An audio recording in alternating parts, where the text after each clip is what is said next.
Hello, my name is Emma Guerrero, and I'm a 7th grade science teacher at Kasner Intermediate School. I would just like to start out my literacy autobiography by talking about my childhood a little bit. I used to be so excited to learn how to read because my parents really enforced reading as a child. They read to me before bedtime. They introduced new books to me all the time.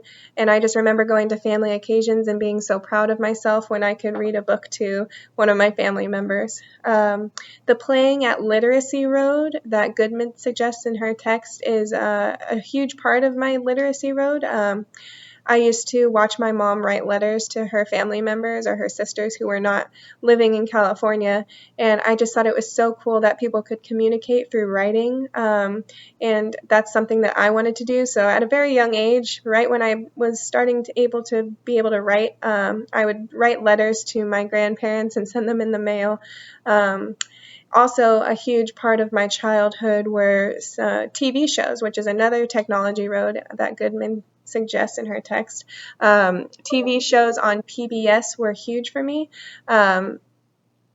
I loved Arthur and Dinosaur Tales and Clifford and Cyber Chase and Sesame Street. All of those shows that I would watch before school really influenced my literacy and taught me a lot about how to read, how to write, and also a lot of good life lessons from those TV shows.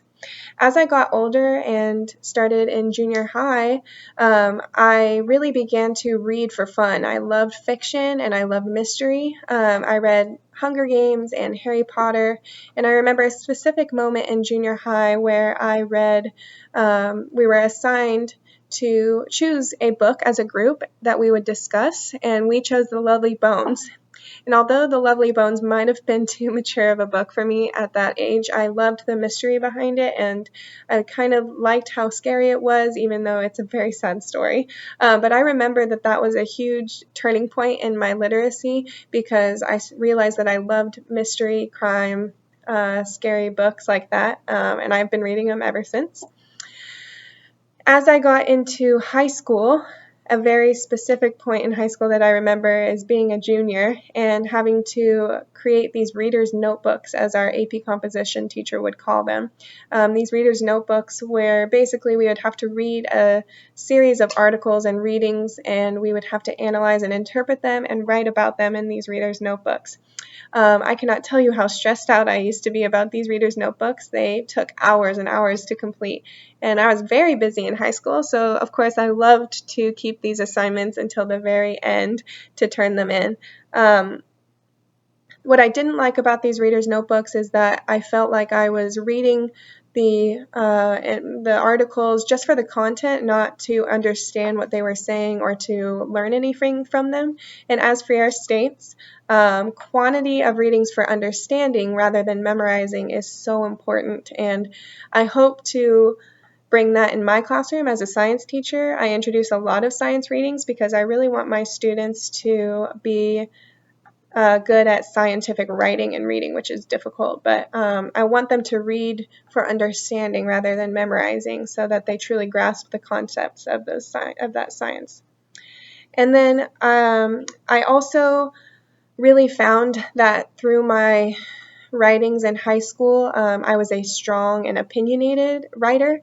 Looking back at my essays, I always had a stance, even if I wasn't supposed to, and that was something that I kind of had a weakness in, and I still think I'm a very opinionated and strong writer when I tend to write.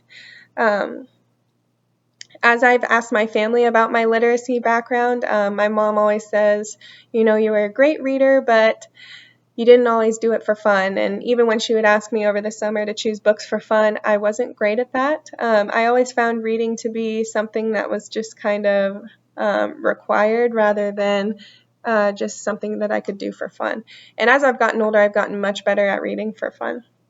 And they also have told me that I've always been a very strong speaker, and so I haven't really ever had the fear to speak in front of others, and that stems from my writing and writing with a strong presence. I've been leader. I was a leader in high school. I was the captain of my basketball team, and I was the drum major for my band, my marching band. And so I think my literacy as a child was really helped me form into a leader as I've gotten older. My understanding of literacy stems from a great background in reading and writing. I was lucky enough to go to Clovis West and Kasner, and there I think the teachers did a great job of enforcing English and literacy and reading and writing. I remember reading and writing to be the strongest subjects that we would pay attention to as a student. Those were always the most important. That's what the teachers always emphasized. And even in other subject areas, you're doing a lot of reading and writing. And so I think as I went through school, those were emphasized as the most important subject. My assumptions about literacy in adolescence is that I think students sometimes do not love to read and write. And that's not true about all of them, but I think a lot of them just see it as a task rather than something to enjoy.